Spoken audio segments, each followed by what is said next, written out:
Picture this. You just turned 55. You look around and for the very first time in your adult life, you can finally take a breath. The mortgage is mostly paid off, the kids are either in college or, fully out of the house. Your career has peaked and your income is probably the highest it will ever be. But then, right on schedule, this very quiet, very dangerous thought creeps into your head. You think, man, I've worked for 30 years. I've sacrificed. I've driven the sensible cars, taken the modest vacations. I deserve a reward. So, you upgrade. Welcome to Zach's Wealth Files. I'm Zach, and in today's explainer, we're going to dive deep into a mathematical trap that I call the final lap upgrade. It feels like a reward today, but as you'll see, you aren't actually buying a reward. You are secretly buying years of forced labor. Let's get right into it. Let's say you decide to lease a brand new luxury SUV for $1,200 a month. Most people look at their peak earning bank account and think, hey, I can easily afford the cash flow today. But here's the part most people get wrong. That $1,200 a month doesn't just cost cash today, it secretly demands an additional $360,000 in your retirement portfolio just to sustain it.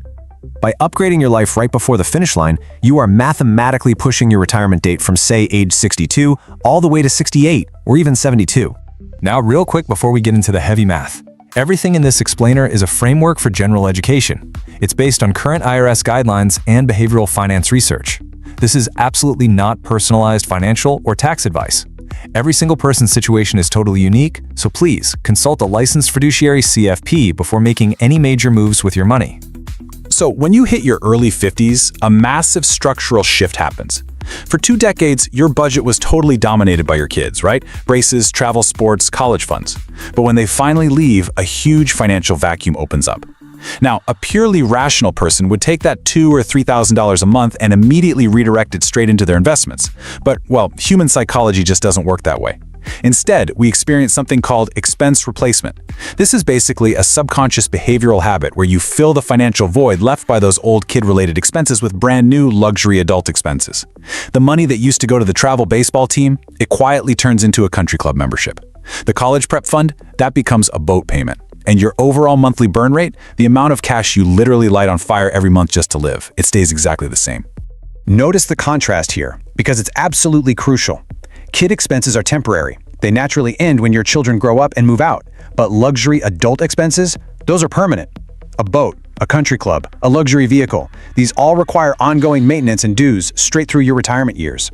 When you artificially inflate your burn rate at age 55 with permanent expenses, you're essentially chaining yourself to your desk. Why? Because your portfolio now has to support that inflated lifestyle forever. If you really want to know exactly why a late-stage lifestyle upgrade is so destructive, it all comes down to the rule of 25. Basically, to safely fund your lifestyle in retirement without running out of money, you need 25 times your annual expenses invested in income-producing assets. You might recognize this as the inverse of the famous 4% safe withdrawal rate. But here is the practical takeaway that I really want you to burn into your memory today. For every single dollar you add to your monthly lifestyle upgrade, you need exactly $300 invested in your portfolio to sustain it. Let's go back to that luxury SUV example for a second. Between the lease, premium gas, and higher insurance, you're paying about $1,200 a month. Annually, that's $14,400. Now let's apply the rule of 25. Multiply that $14,400 by 25, and you get $360,000. So, you didn't just spend $1,200 today, you literally added $360,000 to your required retirement number. If your portfolio grows at a pretty standard conservative 6% inflation-adjusted rate, funding that specific $360,000 gap is going to force you to work an extra 4 to 5 years. You just traded half a decade of your future freedom in your 60s for a heated steering wheel in your 50s. Now let's break down the catastrophic math of the 2 biggest retirement killers for 55-year-olds, the vacation home and the country club. Let's say you buy a $600,000 vacation home. Between a 7% mortgage on the balance, a $600 HOA fee, property taxes, insurance, and maintenance, that little reward is costing you $4,500 a month or $54,000 a year. By the rule of 25, you need $1.35 million in additional retirement assets just to fund it. Plus, it's illiquid. Think about it. When you're 70 and you maybe can't manage the property anymore, you're still locked into the taxes and the HOA. You didn't buy a relaxing getaway, you bought an incredibly expensive part-time job. And then there's the country club. $1,500 a month in dues and dining minimums equals $18,000 a year. That requires almost $500,000, $450,000 in required portfolio growth just to keep up. So, how do we actually stop this lifestyle creep without feeling totally deprived? Well, we execute an actionable framework to lock in your burn rate and massively accelerate your exit. It starts with a 4-step process I call the joy audit. Look, by age 55, you've accumulated a ton of zombie subscriptions and status expenses. So here's what you do. Step 1, print out your last 3 months of bank statements. Step 2, grab a green highlighter and mark the expenses that bring you genuine joy and health, like say a great personal trainer or traveling with close friends.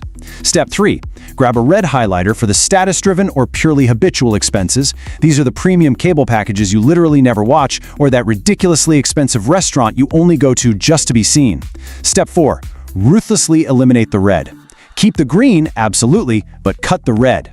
If you cut just $2,000 a month of red status expenses, you won't even feel deprived, but you just erase $600,000 from your required retirement number. You literally just bought back 3 years of your life. The second part of this protocol is creating what's called a Ulysses contract. If you know Greek mythology, Ulysses had his crew tie him to the mast of his ship so he could resist the siren's song.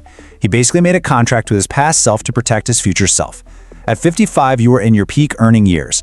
The temptation to upgrade your lifestyle with every bonus or raise is going to be immense. So, your Ulysses contract is this simple rule. Dedicate 100% of all raises and bonuses post-age 55 directly to your investments while completely freezing your lifestyle at your age 54 baseline. If you get a $15,000 raise, you do not go buy a new watch. You increase your 401k withholding by exactly $15,000. Your take-home pay stays exactly the same, but your retirement timeline accelerates at light speed. You're funding your exit, not your ego. All right, so now that you've frozen your lifestyle, where exactly do you put that extra money? Well, the tax code actually provides some massive cheat codes exclusively for workers in their 50s to help them sprint to the finish line. Just look at the sheer volume of wealth you can shelter using the 2024 and 2025 limits. If you're 50 or older, you can add a $7,500 catch-up contribution to your 401k, which allows you to shelter $30,500 a year pre-tax. You get another $1,000 catch-up for your IRA. And if you have an HSA and you're 55 or older, you can stash an extra $1,000 in there too. If you're married and you and your spouse max out all of these accounts using those peak earning bonuses, you can legally shelter over $75,000 a year from taxes. That is absolutely huge. You are taking money that would have been wasted on depreciating luxury cars and locking it away in a tax-advantaged fortress. These next 2 financial milestones can really bridge the gap between freezing your lifestyle and actually executing a safe early exit strategy. First up is the Rule of 55. Normally, if you touch your 401k before age 59 and a half, the IRS hits you with a brutal 10% early withdrawal penalty. But the Rule of 55 is this incredible hidden gem. It basically states that if you leave your employer, whether you quit, retire, or get laid off, in or after the year you turn 55, you can withdraw funds from that specific employer's 401k completely penalty-free. This is a massive bridge for early retirees. If you hit your number at age 60, you don't have to wait until you're 59 and a half. The Rule of 55 lets you walk away without the IRS penalizing your transition. The second milestone is what I call the mortgage singularity. This number right here, $750,000, perfectly represents the sheer power of eliminating debt.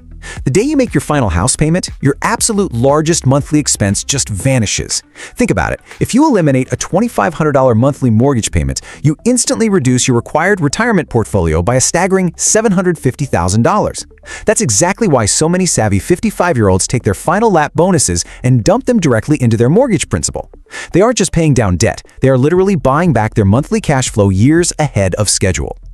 All right, we've covered the math and we've covered the IRS rules, but to really make this work, we need a major psychological shift.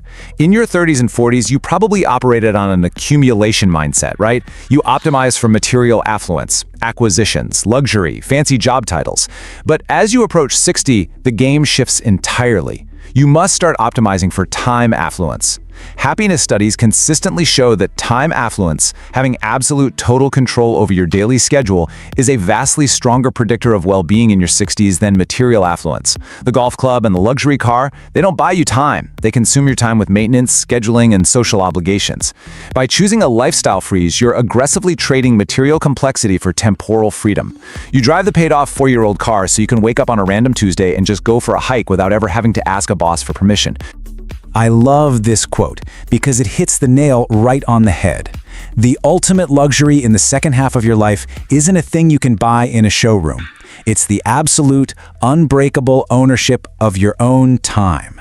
Surviving the final lap trap means stepping off the treadmill on a Friday afternoon at age 62, fully funded, totally mortgage-free, and entirely in control of your own life.